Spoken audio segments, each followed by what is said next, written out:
Welcome to Fringe Element here on the 440 Sports Network. My name is Braden Gall. You can follow me on Twitter at Braden Gall.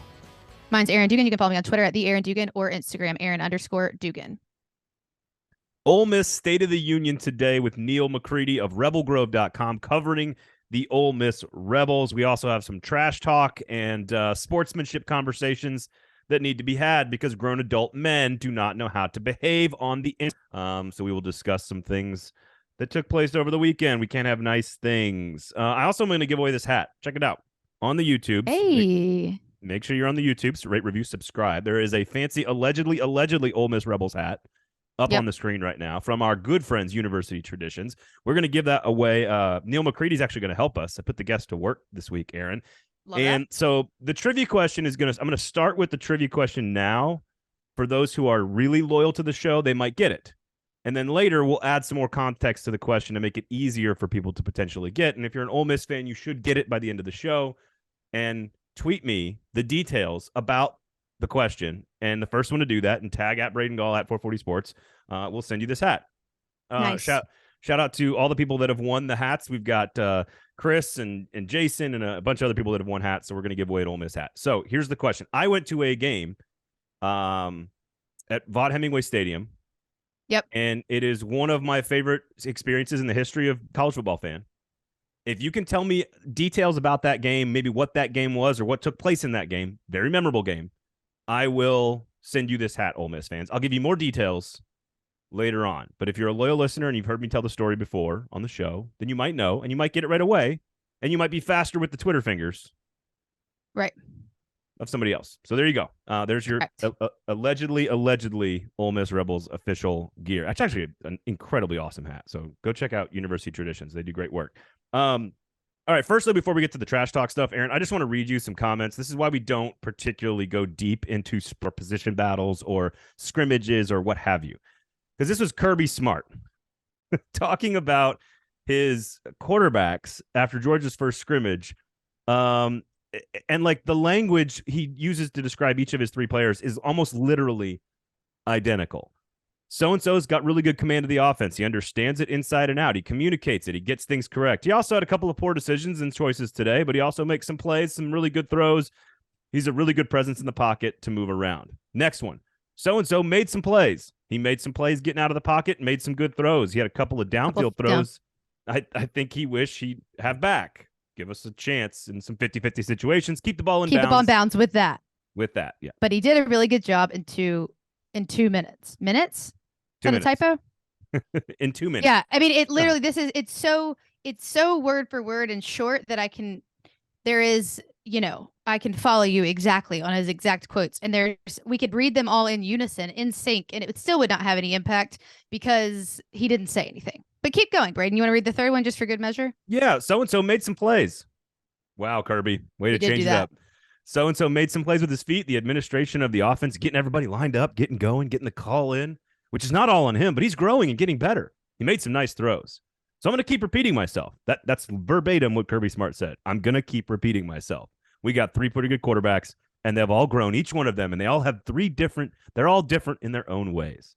Look, we can debate, like, this is why we don't cover individual battles in the spring. Fall, he starts saying this stuff. It's whittled down to maybe 2 out of 3 names. We can start having some conversations. But that right there, what Kirby Smart said about his 3 quarterbacks, almost literally verbatim the same thing about all 3 of them, is why we cannot cover position battles in the spring all that seriously. And this happens where we can't cover it effectively for 2 reasons. One is a lot of times coaches really don't know who it's going to be. And 2, because even if they do, they're not going to tell you. So, no. And often, I mean, a lot of decisions haven't been made at this point. And then as we'll talk about as we get closer to the fall, Kirby Smart will probably not be one of the ones to do this because that's just not really how his program runs. But we have talked a lot before in the past about coaches waiting too long to make that decision and not being able to really build a lot of the playbook around a specific quarterback and the way he plays and how he moves on his feet and all that stuff. So there's several reasons why it doesn't matter. But the main 2 are sometimes they don't know, and if they do know, they're not going to tell us. And we'll kind of talk about this with Neil, frankly, about Ole Miss. Like, Georgia's quarterback battle is extremely conventional. It's like All three guys they recruited, all three guys they've developed. They have varying degrees of experience, and it's their system. It's Georgia's team. The Ole Miss quarterback battle is extremely unconventional. Three transfer quarterbacks from three different phases of their career. And Neil is going to give you a great breakdown of all three guys, all three getting NIL money, all three motivations. What did Lane Kiffin tell them? All kinds of stuff from Neil McCready coming up. And we'll give away a hat a little bit later on as well. Let me ask you a question before we move on. Yeah, go for it. What do you think? There's a couple easy things that come to mind, but let's talk about some of the actual differences in the quarterback battle.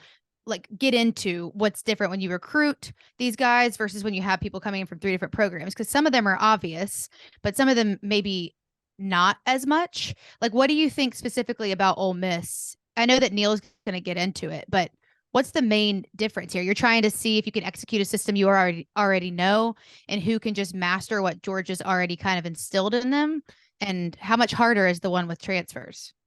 I mean, I trust. It's funny. I trust Lane Kiffin's offense way better. And again, Neil's going to get into the differences between all three. Right. What they bring to the offense, which I think you've heard us talk about on the show plenty. It's just Lane Kiffin by definition is unconventional as a human being. Kirby Smart is conventional as a human being. They run programs similar to their personality, and again, Georgia recruited all three guys. All three guys came up in the system. They're going to develop them, and a winner's going to be picked, sort of like we've done in college football for like 100 years. Whereas would you say that that's more systematic than that's more systematic than situational? Lane will kind of adapt in that, mad scientist offensive mind that he has, base it around who he's planning on starting or who's showing out as the standout front runner. And then Kirby has a little bit more of a, do you fit into our system and can you do what we're going to do right, which is more similar to Alabama's style of play than, Lane's style is going to be. Yes. And some of that, and like what is the last thing that Ole Miss is sort of missing in terms of breaking through, getting over the hump, pick a cliche. It is that programs like Alabama and Georgia recruit most of the 85-man scholarship roster, and a big chunk of Ole Miss's team comes out of the portal. And that's just because Ole Miss has not gotten to that level yet, and may never. We don't know. Maybe they do. Maybe they don't. But we know the teams that recruit most of their roster from high school, and the teams that sort of have to fill gaps through the portal a lot more often. And Ole Miss is, again, I think Lane Kiffin just naturally is far more unconventional. And again, all this stuff we will get into a very long conversation with Neil McCready about the Ole Miss Rebels. All right, so football in the SEC. They have 4 straight national championships, 3 different teams: Georgia, Bama, LSU. Yeah. College baseball, 3 consecutive national championships in college baseball with 3 different teams from the SEC: Ole Miss, Mississippi State, and your Vanderbilt Commodores, because 2020 didn't happen. The College World Series is Oklahoma back-to-back champs. They'll be joining the SEC next year. And now, of course, you've got women's college basketball, LSU's first ever national championship in either men's or women's basketball. And that's right, we're talking about women's basketball because the SEC pooped down its leg in the men's basketball tournament. And we just had the most successful, most watched, most high-profile women's college basketball tournament in the history of the sport. And no, that is not the story and the topic and the thing that is the headline that we should be taking away from this NCAA tournament, is that the women's game and the growth of the game, the interest in the sport is at an all-time high. We love college softball. It rates higher than the College World Series. Women's sports success is the story. Yes. Not what old men think is appropriate on a court. So, also, newsflash, young women don't care what you think, but the eyes on the sport, you're right, Braden, that's the where story. We are. I hate that it comes in these like stupid ways, but honestly, at the end of the day, who cares? Because it's at least eyes are on it, and the same old men that were talking about that being classless or inappropriate are the same ones that call the sport boring. Well, exactly. There's so many different quick like we've got to hit like as many layers as possible because there's so much hypocrisy. Let's go. You guide us. There's so much hypocrisy here. And so just for those that don't know, Angel Reese, Bayou Barbie, baller, 17 NIL deals, more than almost every other female athlete and almost every college football player in all of college athletics, makes her a better business person than almost everyone in the sport.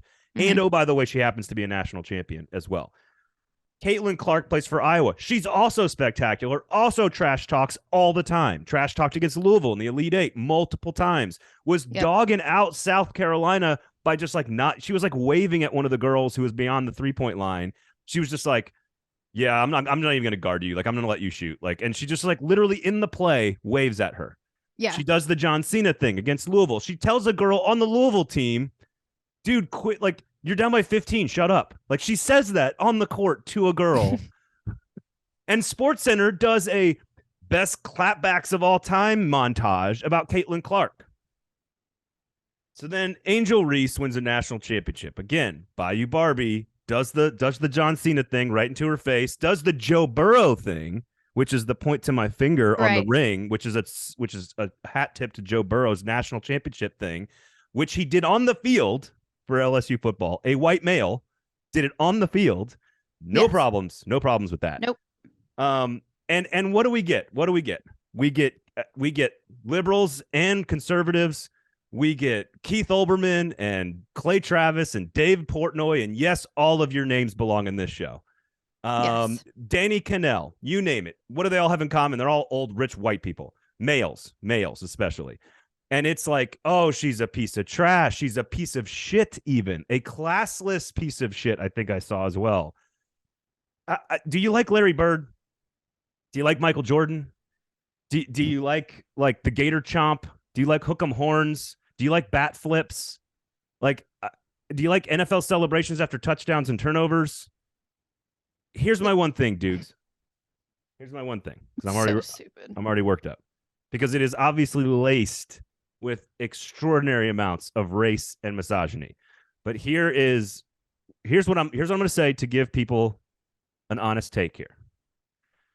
If you are just a lowercase c conservative type of person who doesn't cuss in their life, whatever it is that you think makes me a heathen, like I drink whiskey and, like I had premarital intercourse and like, I don't know, like I cuss, I say the word fuck, like I don't just whatever. As if I'm way better. If you live in a life that you have chosen that is far more like, I don't even know what the right word is because I don't want to be insulting to someone who's chosen to live that way. Like if you just like, you don't smoke weed, you don't drink, you're a Puritan, whatever. I don't know what the right word is. But if that is your choice and you are consistently that way, then great. Awesome. You can say that you don't approve of her behavior. I thought that was taunting. I thought that was rude. But you better live that way and talk that way about everything. Exactly. So I'm going to excuse. Are you okay, Erin, excusing those people from this? Like, that's fine. I mean, they probably don't listen to the show, so. Probably not. Yeah, sure. I mean, they'll never hear this, but sure. But in the interest of being fair, like if you are sort of anti-touchdown dance, anti-bat flip, anti, anything personality, anybody having fun on an athletic field, if you're against that, that's the dependent part of the clause. Can I just substitute the last half of the clause? But if you're Dave Portnoy, you are not the definition of classy.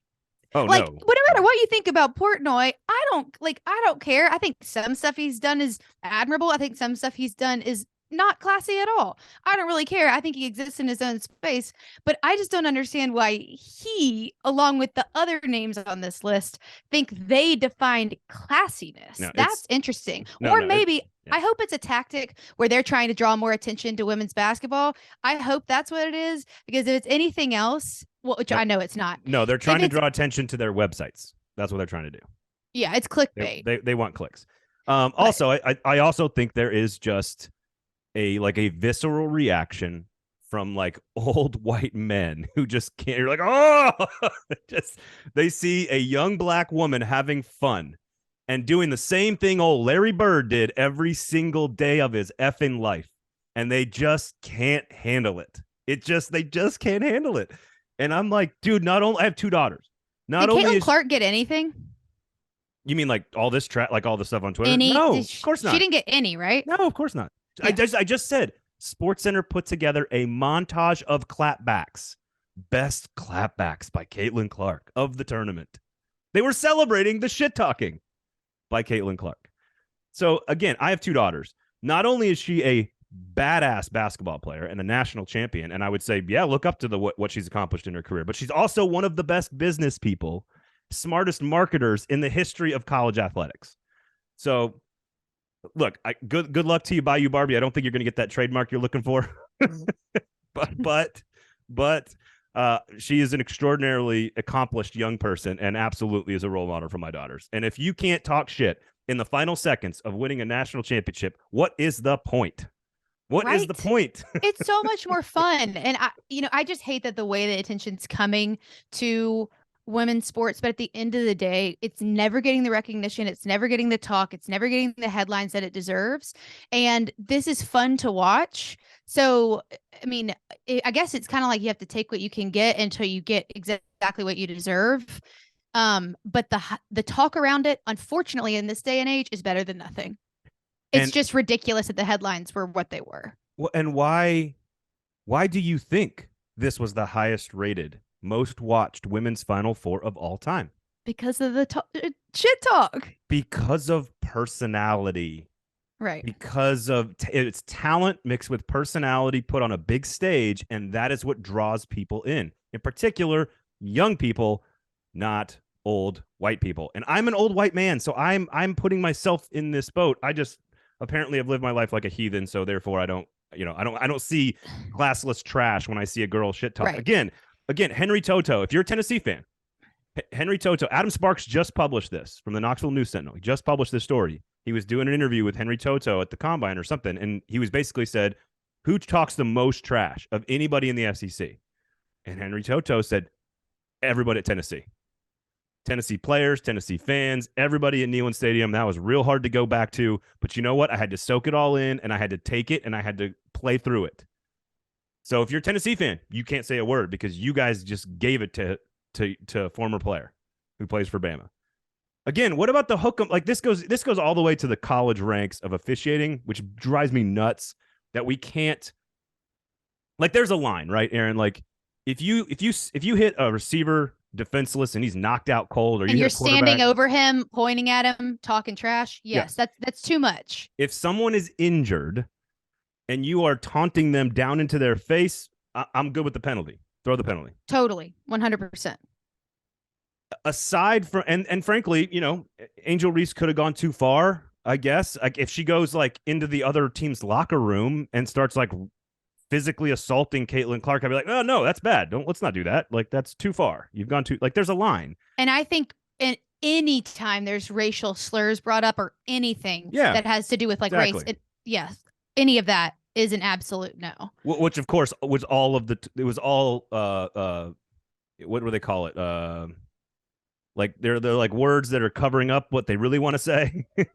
all the tweets from these people are all it's all coded language. It's all dog whistle coded language stuff. And Angel said it as much after the game. She's like, look, people don't like the way I look. People don't like the way I act. I'm here to represent who I am. And I know there's people looking up to me because they want to see themselves in somebody in this stage. And that's important to a lot of young women. Again, like, if you're a Texas fan or a Gator fan and you have all these hand signals in college football, you score a touchdown, you do the Gator chomp or the tomahawk chop, or like, that's the same. It's not any different than doing a hand gesture in front of your face. Yep. Or pointing to your finger when you're about to win a ring. Like, it's just, if you don't like personality, just don't like personality. That's fine. Be consistent. But don't tell me you love Larry Bird and then you don't like Angel Reese. Like, don't tell me that. Let me also go back, and I haven't really heard anybody talk about this, and I try not to live too much in the Twitter sewer, just because it starts to piss me off too much. But when you think about, like, I try to think about humans as humans, and if you really thought about where these girls came from, how they probably grew up playing, guess where most younger girls, who they play basketball with? Their brothers, their male neighbors. Like, they have to have a little bit of a chip on their shoulder to get into the pickup game.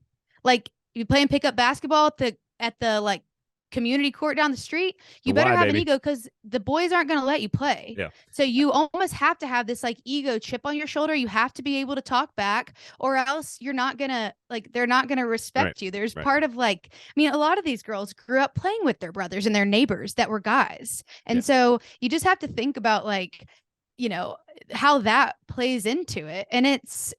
And also it's the same shit that everybody else does. And Angel came and she said, like, I was critiqued all year for who I was. I don't fit the narrative. Y'all call me too hood. You say I'm too ghetto. Like, but you know, y'all told me that all year. And then when somebody else does it, you don't say anything. And you're right. Everybody that's saying stuff about her, that's not saying stuff about Caitlin Clark, is just beating around the bush. Right. So, and if you think that way, I wouldn't say it out loud. I'd go fix it and look inward and then maybe try to reintegrate into society, because it's 2023. If you say, I don't like the taunting right into Caitlin Clark's face at the end of a game, I don't like, as long as you consistently apply that to all people in all sports, in all genders, in all races. I'm not going to say anything to you. I'm going to be like, look, I don't agree. We have different lifestyles, but it's America. You can have a different perspective on what is right and wrong. We love the F word, but we respect you. Right. Like, I respect you for your consistency, in which case, like, if you just want to live like an Amish Puritan, fine. That's great. You have the freedom to do that in this country. I have the freedom to enjoy trash talk because I think it's fun. I think sports is fun. I think you should flip a bat and stare at your home run. I think you should throw horns down and not get a penalty in a football game. I do too. It's so much more fun. I draw the line at injuries, and if someone's injured, even if someone's taunting and they don't know the player's injured, I'll give them a little bit of a break. And then as soon as you realize there's something wrong with the guy, if you stop, like that's it. You knew where the line was and you stopped. And so I don't know. I think there's a lot of coded dog whistling that's taken place over this. And again, we can have a smart conversation about it. As I'm watching my daughter play on a soccer team with boys on Monday night at practice, and I'm like, she has to play a little harder than everybody else. Like, that's just the way it is. And we get it. It's fine. It's not a big deal. She's tough as shit. Just keep doing your thing, ladies. Just ignore it. Real quickly, before we get to Neil McCready, of course, we're going to have a really long conversation with him. Masters, I love Masters. Masters is this week. It's like one of my favorite weeks. By the way, hat tip to Jim Nance. If you were putting together the meal, because you won the Masters last year, and you got to choose the meal for all the other winners, give me what you're putting together. I put you on the spot. I didn't tell you to prepare for this. I want your entree. I want your like 2 side items and like maybe like something else, a shareable. Oh, oh my gosh, what's the name of it? I always get it when I go to Fleming's. It's the no free shots. Steak. Yeah, they're not our sponsor. They can be for a price. We'll work for meat. What's it called when you put the steak inside of that really fluffy like bread? You know what I'm talking about? How good is the steak? It does not belong inside of bread. No. It's a thing. Hold on. Okay. Beef inside of pastry. No, I'm serious. It's a thing. People you've heard of it. I assume I have. It's What about beef Wellington? Beef Wellington. Okay. Yeah. Yeah, with a nice crispy Brussels. I do love some crispy Brussels. That's great. That's a good call. A twice baked potato, a nice glass of red wine. The twice baked potato would not make like my top 5 side items. I don't think it would be top 5. I think Brussels would be up there. Asparagus would be up there. Maybe some like I love some sautéed mushrooms and some like red wine sauce. That's a good one. What about a nice creamed spinach? I'm down with that. I can get down with that. Pretty rich so far, what we've got going on. Yeah, I would go filet mignon or duck breast or scallops. That would be my protein. And then I'd probably do a wagyu beef. That sounds pretty good. Wagyu steak. Yeah, that sounds good. Some candied bacon on the side. One of my favorite restaurants in town makes a blue cheese coleslaw. You talking about Kanye Prime? No, that's not a. Get out of here with that crap. That's Gulch garbage. It's actually pretty good, but so it's got a Vanderbilt tax on it. It does. There's a Vandy Parents tax on that one. You're not lying. No, there's I like creative side items. Like give me some. I love greens too. Cooked greens. Anything that's cooked greens would be good. and would fit the Masters, right? Get some cooked greens down there.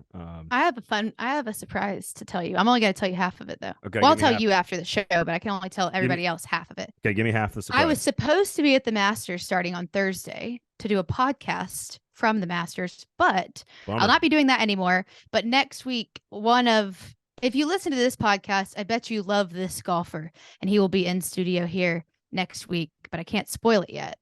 Someone who's made Masters appearances. Justin Thomas. Nope. More. Jordan Spieth's not an SEC golfer. He's a Texas guy. Well, I didn't say SEC golfer. Ah, okay. All right. I don't know. Someone that y'all all like. If you like so you're gonna invite me in to do some interviews with him? Ask him maybe. Some questions? Maybe. If you give me a hat. You can do the interview. That's fine. You could just no, ask. I just say, I just want a hat, and I'll let you do it. I've got the hat right here from University Traditions. Speaking of, let's give away a hat. Here was our conversation. Long conversation. Enjoy the Masters, everybody.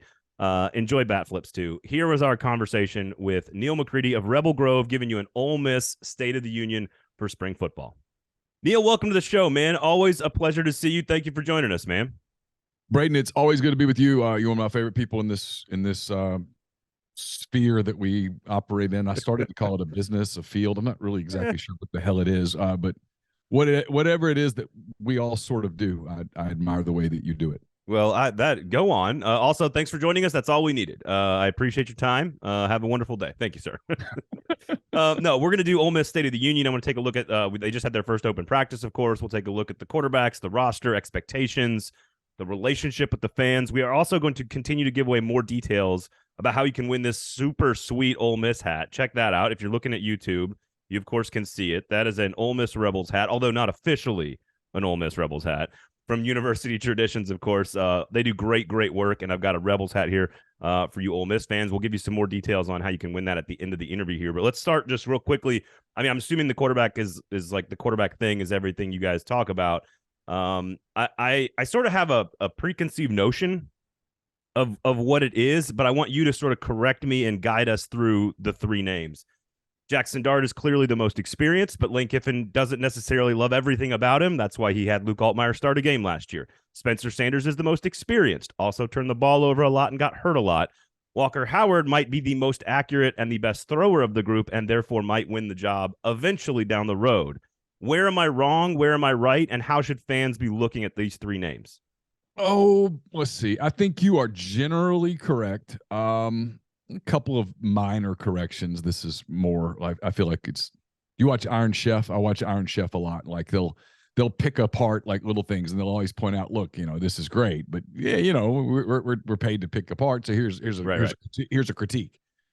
The pate's a little grainy.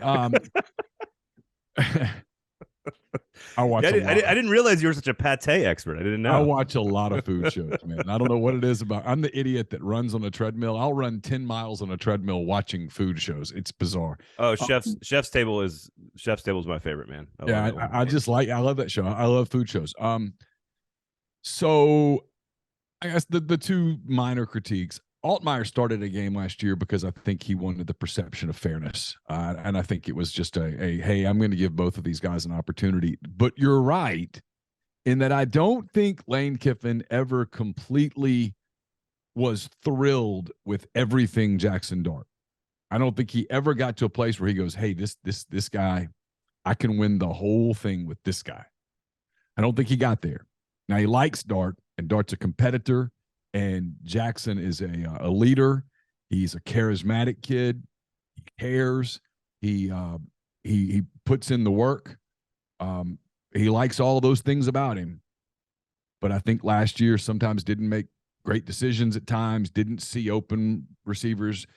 Now, he was running for his life at times too back there. So there's stuff.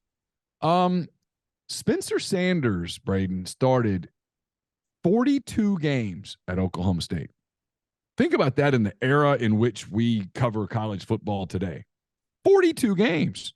It's a lot of football at one place.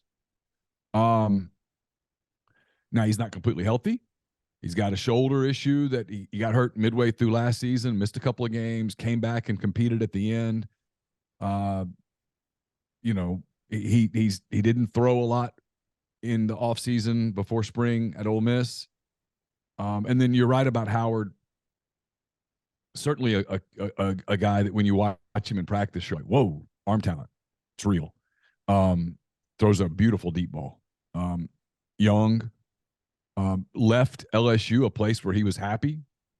Left because he was sort of trapped as the third-team quarterback with Jaden Daniels and Garrett Nussmeier. His dad played at LSU.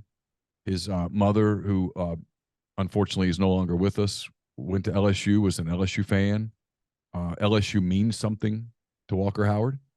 He made a business decision to leave. And so it stands to reason that he didn't leave a place where he was happy. And he knew, and again, this is not a knock on Ole Miss or anything, but Walker Howard knows a lot more about LSU than he knows about Ole Miss. Right. There's a comfort level at LSU. He has all those friends on the team. His girlfriend goes there, everything, right? Would have been easy if he's going to be if you said, hey, Walker, no matter where you go, buddy, you're going to be a third-team quarterback next year. He just stay at LSU. Yeah. He come into Ole Miss because someone told him on the recruiting pitch, hey, you're going to be no worse than number 2. You're going to get meaningful practice reps. You're going to be developed. You are the quarterback of the future here. The quarterback of the future at LSU is Garrett Nussmeier. Quarterback of the future at Ole Miss is Walker Howard. This is where it gets interesting. Spencer Sanders, this is it. This is his last year. If he plays it at Oklahoma State, if he plays it at Ole Miss, if he goes to Sam Houston, this is it. This is it. So if you're Walker Howard and they tell you, hey, we're going to bring in Spencer Sanders, and they did tell him that, we're going to bring in Spencer Sanders, his eligibility is up at the end of this season. Egg Bowl, bowl game, whatever. When that game's over, he's done. He's out of the way. Jaxson Dart has more time.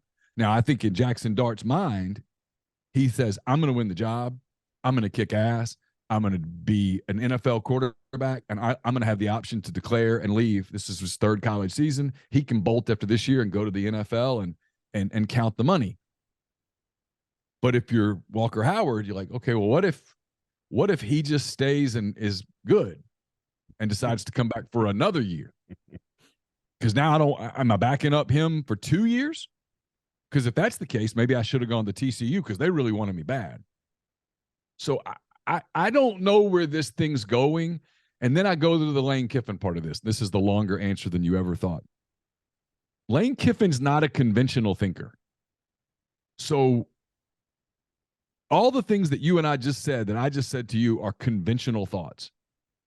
Like if you look at this rationally, logically, and this isn't a knock on Lane. Like a normal human being. I don't think Lane cares if at the end of this, he, for lack of a better word, screws one of these kids. I just don't think he cares. I think Lane views it as, hey, look, these are professional sports. My job is to win games. My job is to improve my team. Yeah. I'm going to put as many talented people into a room as possible. Let them compete. The best one's going to play. And if we do that at enough positions on the field, we'll win enough games to compete for a championship. I think that's the way Lane thinks. And in many ways, cool. But this thing's got, in the spring, it's one thing. But if we're doing this in August, this is going to get weird. Well, it's why the next window for the portal could be very interesting. It is one of the most non-conventional quarterback races I've seen ever, with a returning starter, a guy with 42 games of experience, and then a guy who probably actually could run the offense the most efficiently. Yes. Probably by midseason, I would say.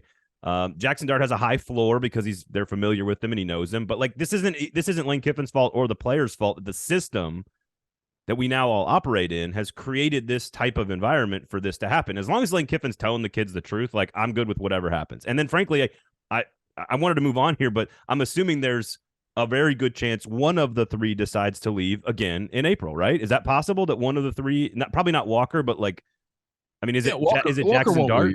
Walker won't leave, but I mean, so Jaxson believes, and his father's been very vocal about it, that he's going to win the job, that he's got the locker room, that it's his job. And look, he has looked really good in the spring.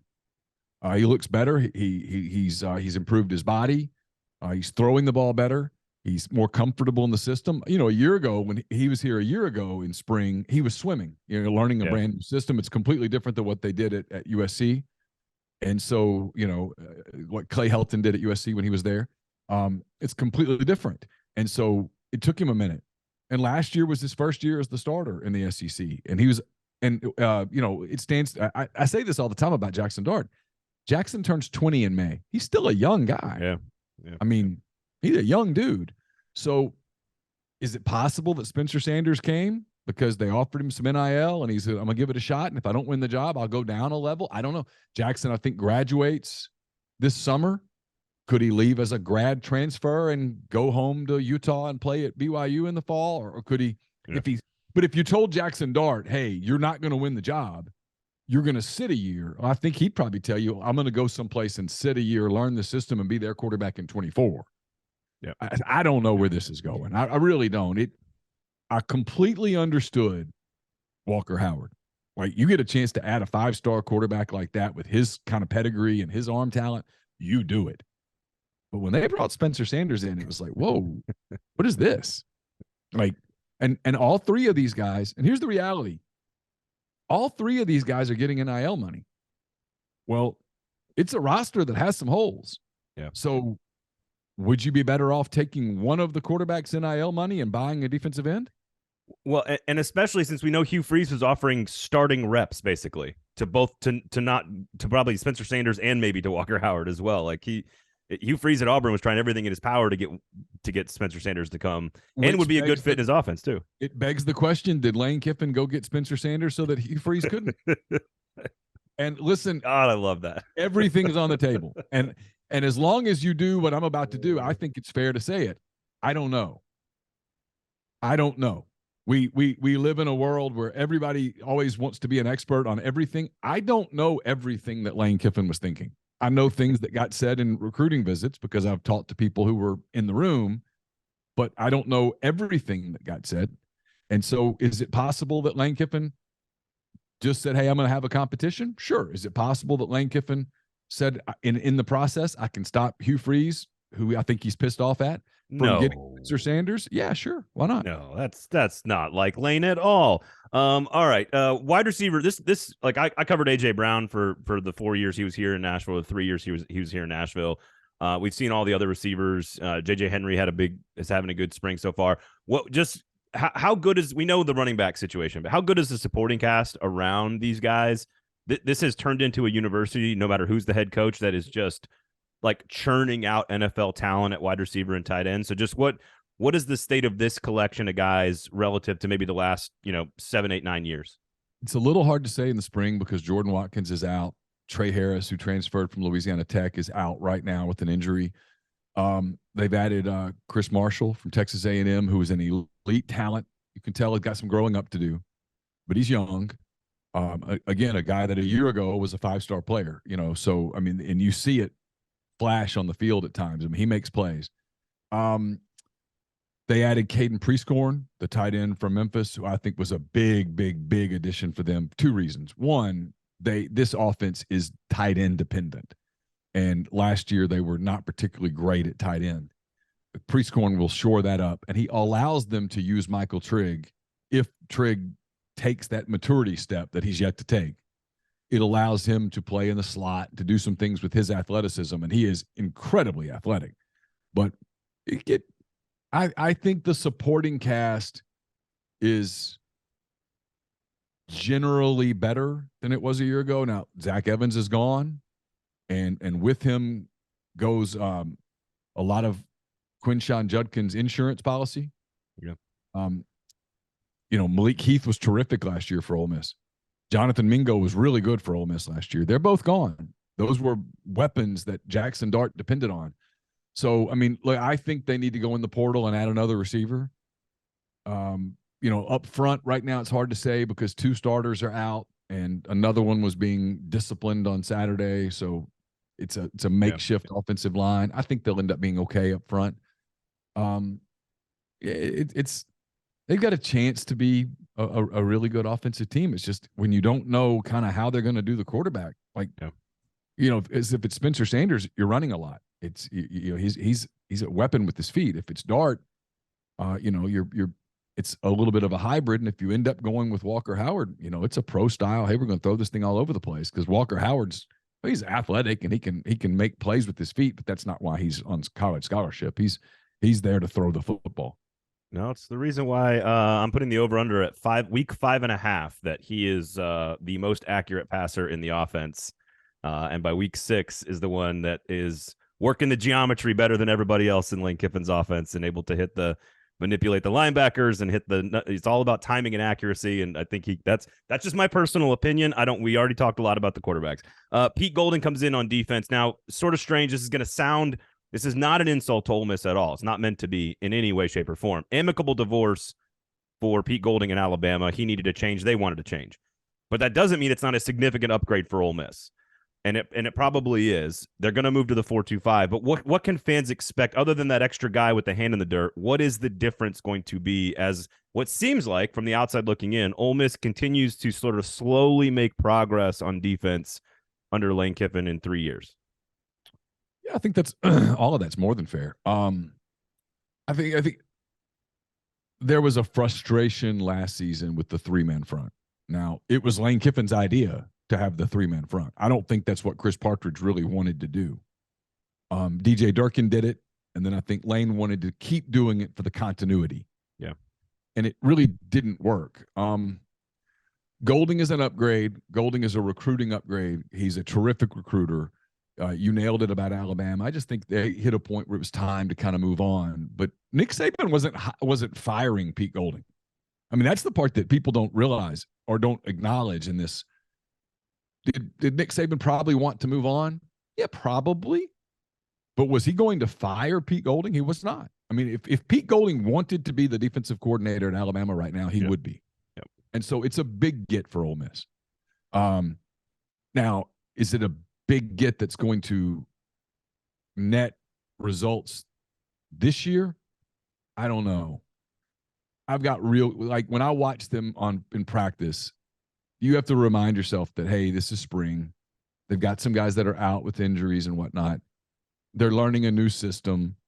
There's a lot of learning going on. There's some swimming, as you would expect, in March and April going on. But I worry about depth. I worry, do you have enough guys in the front 7? There's no Will Anderson out there. Yep. There's no Henry To'oto'o. There's no the other defensive end for Alabama, whose name's escaping me right now, Dallas. Oh, God. Turner. Yeah. Turner, thank you. Yeah. Those cats aren't in Oxford right now. It's hard to switch to a 4-man front when you don't have a bunch of 5-stars on the depth chart. Yeah, and they don't. In general. And they don't. Now, they added Josh Harris from NC State, and he looks the part. They've got some other guys that are there that have played. Cedric Johnson's played a lot of SEC football, and he's going to be a solid defensive end. But they don't have that one guy that you go, this dude's going to disrupt the passing game.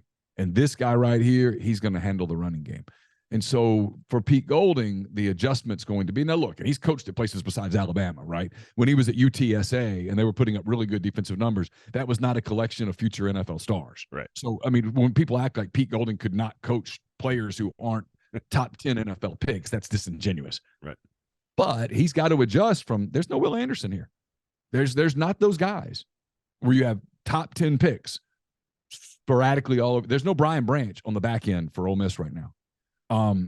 But he's a good coach. They'll be better, I think, as the season goes along. But I think they've got to get in the portal in May, and I think they know it. And I think they've got to address defensive line. They need to add another linebacker. They probably need to add as many people as they can get up front. They need, and they got to be impactful guys. It can't just be bodies. And I don't know whether that's going to be there in May or not. Yeah. And oh, by the way, you're playing in the healthiest SEC West we've maybe ever seen in the history of the division. Which is sort of our last two questions here.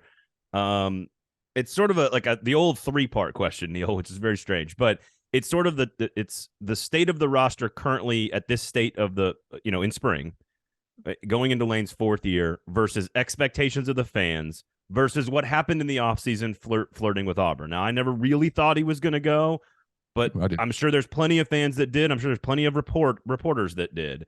And there probably was some time there where Lane probably thought about it pretty heavily and was pretty close to going. But you package all of this together and you have a guy who's winning a lot of games, a roster that kind of continues to be put together in sort of unique and creative ways. You have expectations now from fans, and, oh, by the way, the flirtation in the offseason. So how does that all work together into where is this team relative to the past, and what should fan expectations be for the fourth year for Lane? Oh, there's a lot there. Yeah, sorry. All right, so no, it's all good. It's stuff I've thought about too. This is a team that started 7-0 last year, and they were 8-1 at one point when Alabama, they were 8-1 and looking like they were in control of the Alabama game at times. And you go from that to where they finished, which was Alabama beat them, Arkansas blew them out, they lost at home to Mississippi State. They went to a bowl game that nobody was excited about and lost to a Texas Tech team that wanted to be there. So they lost 5 of their last 6 games. And he flirted with Auburn. And look, he definitely flirted with Auburn. I mean, he really flirted with Auburn. Okay. I mean, Auburn wanted Lane Kiffin for a long time. I think Lane Kiffin was very serious about Auburn. I don't know precisely what happened in those last few days. I think it was a multifaceted sort of, both sides had some cold feet as they got close to the altar and things fell apart. But it was real, and whether it was a distraction or not, I don't know. I think they had a hard time getting over the Alabama game, and they played a Arkansas team that was senior night, motivated, and they just got popped. Okay, I don't think they lost that game because of the Auburn stuff. Right. But from a fan standpoint, that night was a hard night, because you're watching on television as an Arkansas team that ends up going, 7-6 or something like that. An Arkansas team just wallops you. It was 42-6 at one point in the third quarter. And the broadcast crew, Cole and all those guys, are talking about Auburn. Yep.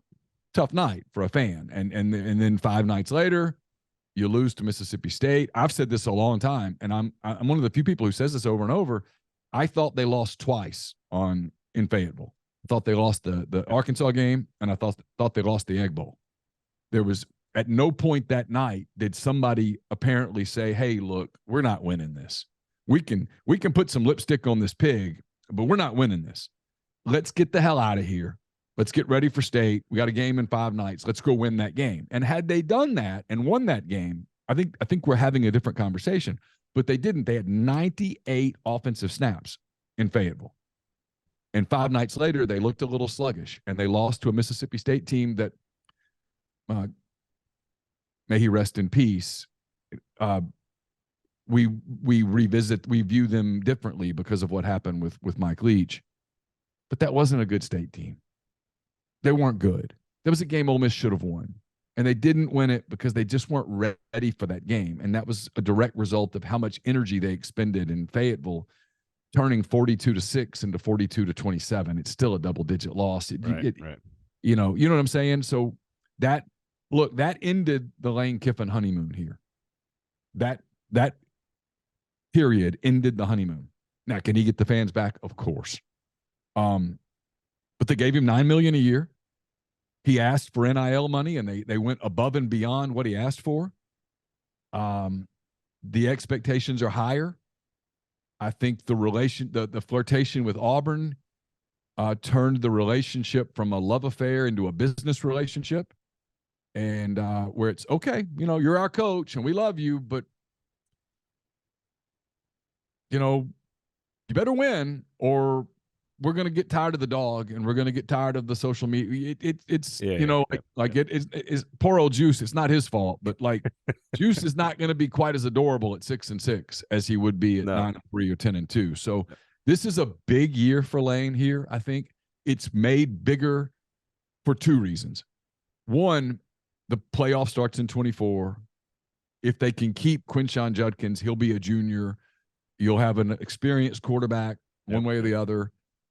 They have another year with the portal. They're doing better with high school recruiting. You've got Golding, all those things we talked about. I think the fans target 2024 as that's a year that we should compete nationally. That's how they think. But this schedule's different now. I mean, it's different this time. Last year, the schedule was pretty favorable on the front end. And to Ole Miss's credit, they navigated it and handled it. And they got to Baton Rouge 7-0 and ranked in the top 10 in the country. You know, they beat Kentucky at home and kind of that was really the only real challenge, and they got it. And then the back end we knew was going to be difficult, and it was. And this year, I'm grabbing it because I haven't memorized it yet. Neither have I. It's harder. How about that? It's a lot harder because here's why. In the first 6 weeks of the season, it's the hardest G5 game on anyone's schedule in any Power 5 team in America. How about that? You play Tulane in week 2 in New Orleans. They're going to be super geeked up for it. They'll handle Georgia Tech, but then you got to go to Alabama in week 4. You get LSU at home 7 days later. You get Arkansas at home 7 days later. Then you got to go to Auburn. You don't think they'll be excited for that. Lane instead of going, they got to go to Georgia this year. The Egg Bowl's in Starkville. I mean, look, it's a different schedule than the one a year ago. So, I've had people say 8 wins, and I'm like, man, okay, but 8 wins to me feels kind of ceiling-ish, and so I always do what's the floor?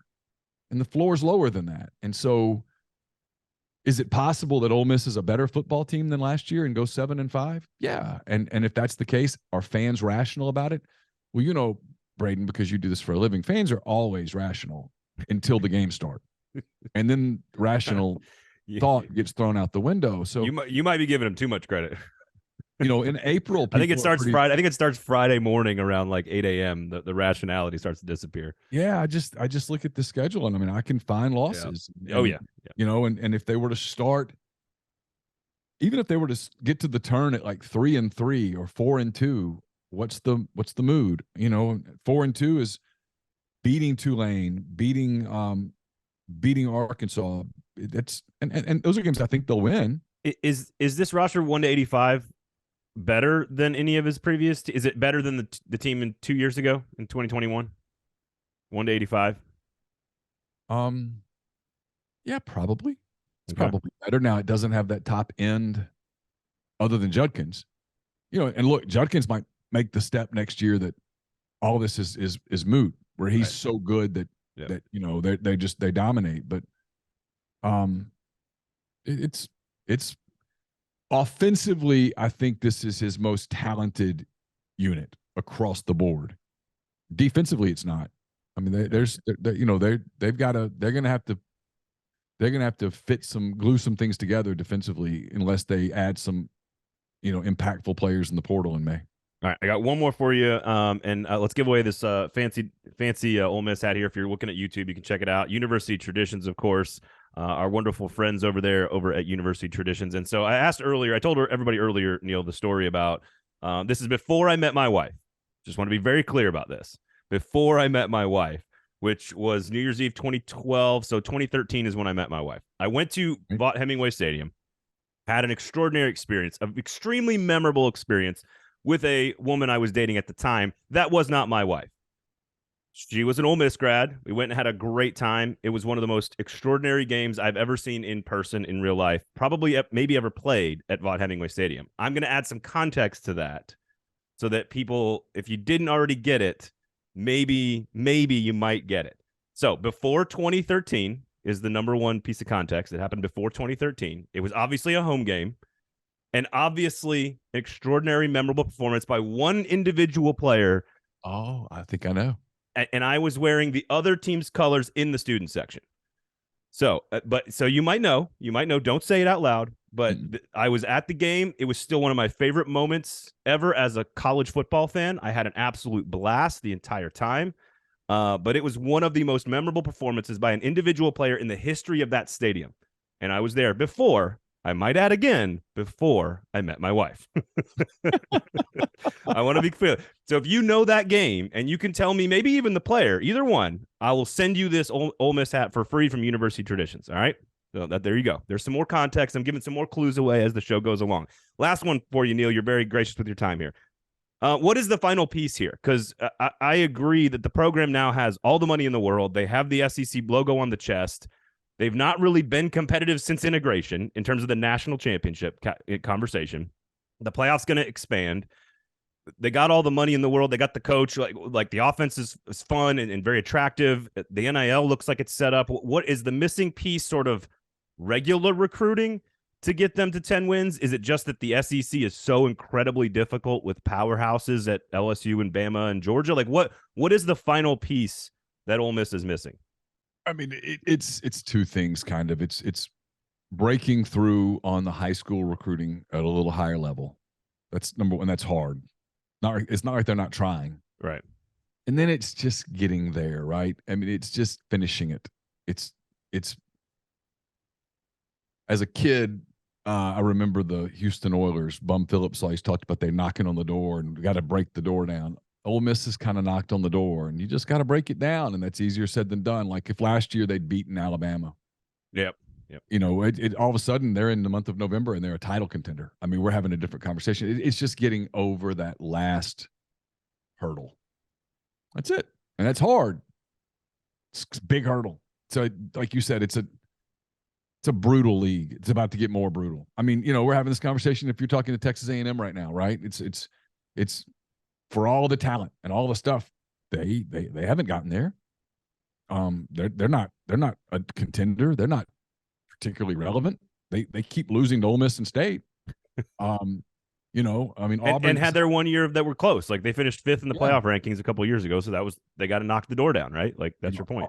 Auburn just hired Hugh Freeze, and you know, Hugh Freeze, all he's going to be asked to do, it's pretty simple, is beat Alabama and beat Georgia. I mean, if you do that, man, you're good. I mean, that's all you got to do. You know, I mean, and now LSU's back. I mean, I think LSU's the best team in the division, and I mean, I think they're an absolute contender, and they're back, and so then you're going to add Texas and Oklahoma, and they're going to be awakened when you walk into this league because you know the games against South Carolina and Kentucky and Mississippi State that you think are W's are not, and then you go to Fayetteville on a night, and you know you've kind of got you're a little flat or whatever, and you look up and you're down 5 touchdowns. That happens to people. It happened to Texas not long ago. It happened to Ole Miss last year. I mean, it's just a brutal league. And so I don't know. For Ole Miss, it's just getting over the last hurdle, and there's no guarantee that you do it because there's the whole time that you're trying to pull up, people are trying to stomp your fingers and make you fall off. And that's just how it works. Well, the good news for Ole Miss fans is that the system itself is being changed to put them in a better situation, and they're among a few programs that are positioning themselves very well for that change coming in a couple of years. I might even throw Kentucky into that mix as well. So Tennessee also. So there you have it, Neil. Always Neil, always a pleasure, man. Great stuff as usual. We'll talk to you soon. Thank you so much. Enjoy the Masters, and we'll talk to you soon. Thank you, man. See you, Braden. That was Neil McCready, of course, from Ole Miss. And Erin, you told me, you were like, hey, make sure you ask him about what's the last thing they need. What's the thing they're missing? And my answer to that question, to win a championship, to win a championship, my answer, and he kind of alluded to it, is to recruit from like 1 to 85 from high school in the top 15. Like you got to build your roster with 18-year-olds and then develop them a 2 deep that is as good as, you know, Ohio State, Alabama, Georgia, whatever. But his answer was kind of interesting because it's like they just got to break through. They got to kick the door in. They've got to finish the job, get over the hump. And Texas A&M is going through this. Tennessee's going to probably go through this for a while.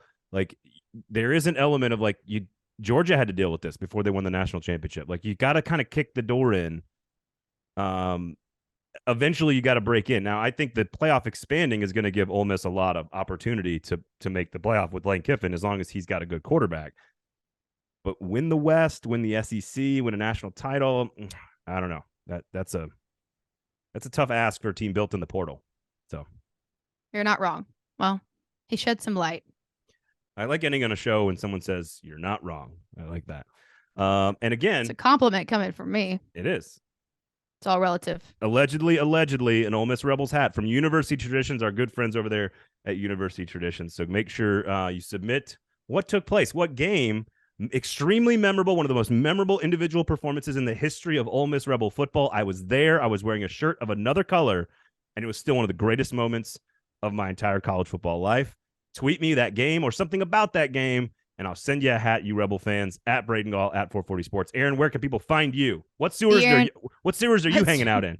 Other ones. The Erin Dugan on Twitter and Erin_Dugan on Instagram. There you have it. Thanks for hanging out. Thanks for listening. Thanks to Neil McCready for joining us. Relax, folks. Sports are supposed to be fun. Have a good time. Hang out. Hey, have a good weekend, everybody. This has been Fringe Element on the 440 Sports Network. Relax.